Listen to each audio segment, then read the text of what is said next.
We're getting closer to meeting our baby, and one of the biggest things we've been focusing on lately is getting our finances ready. So in today's video, I'm sharing 5 ways we're preparing financially for baby A.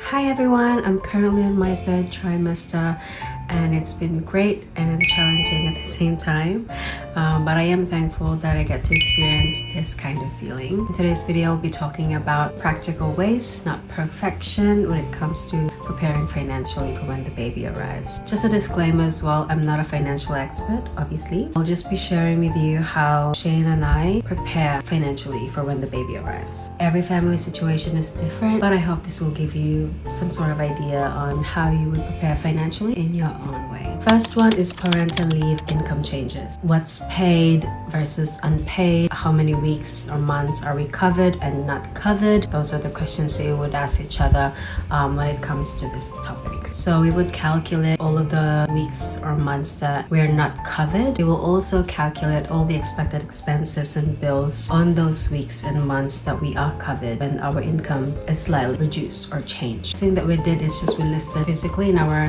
baby journal. We just listed here all the expenses and the weeks and the months that we have calculated that we will not be covered or when our income is lower. Then we move it to a spreadsheet. It's also helpful to have backup plans, especially when you know you will have months or weeks that you will not have any paid parental leave. Whenever we know that there will be extra money or extra income that will come, we don't adjust our way of spending based on that straight away. So just because we know this money is coming, we don't straight away rely on that. Instead, we keep it in our high interest savings account. So while we don't have anything to allocate it yet, it will just keep growing. It's like pretending that it doesn't exist until we have a purpose dedicated for it. I actually call this one Flex Fund. Flex Fund is just a just in case savings. So there's nothing really dedicated for it yet. So for things like this, we would take portion of that Flex Fund to cover the expenses or the costs for the weeks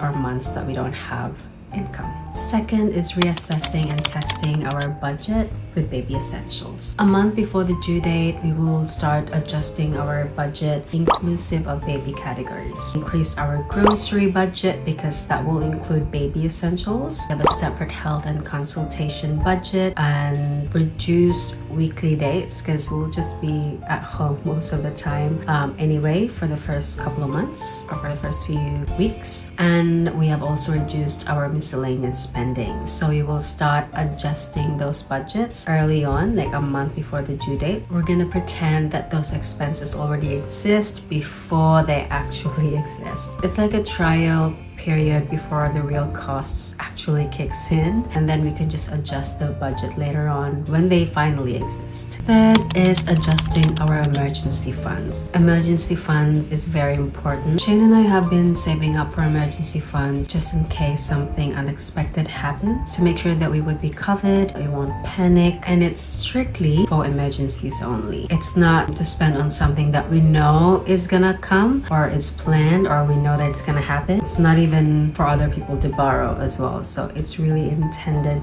for just emergencies. For our emergency funds, we keep it in our high interest savings account. It will keep growing even though it's just there, even though we're not going to use it because we hopefully won't have to use it. A tip that I can share with this one is automating your emergency fund because it has to be set aside anyway on every payday. So automate it. Use the features in your bank apps to automate those savings. So it's one less thing to worry. It's one less thing to do every payday. So it just automatically transfers to your other savings account. Number 4, setting up a baby A fund. It's a small savings account just for baby related events or milestones, even long-term like for our baby A's education. It's just a small savings. It's not really, we're not really seriously sending through a big amount there straight away. Just a little extra after all the expenses and bills and emergency savings set aside. Just a portion of the extra we'll be setting aside for a baby A fund. We decided to open a baby A fund so that even with these small contributions right now, it will keep growing over time. Lastly, better miscellaneous tracking. I swear all the small spontaneous expenses add up so fast. I'd be buying just a $20 something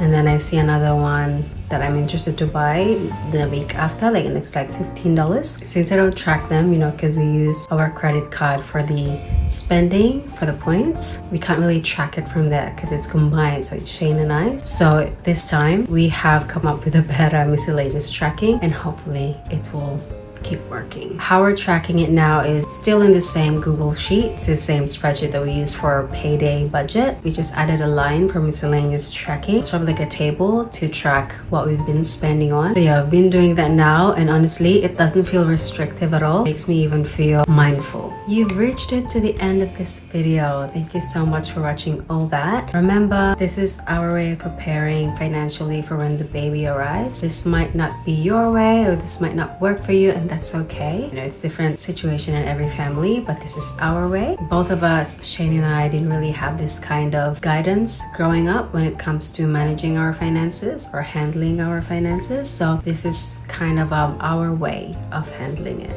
Preparing financially for a baby doesn't mean that we have it figured out. No, that's not the case at all.